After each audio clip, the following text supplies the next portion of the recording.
but just at a job interview to try more to think about your expertise as a service that you're selling. And instead of trying to check all those bullet points that are over there as requirements in the job post, try to explain what kind of solution you can bring to the pain point that your potential employer is having at the moment.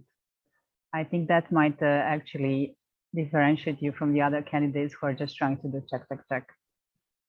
100%. On that point of differentiation, your differences are also your advantage. So really emphasize that. Be proud of your differences, be proud of what you bring to the table that other people don't bring to the table.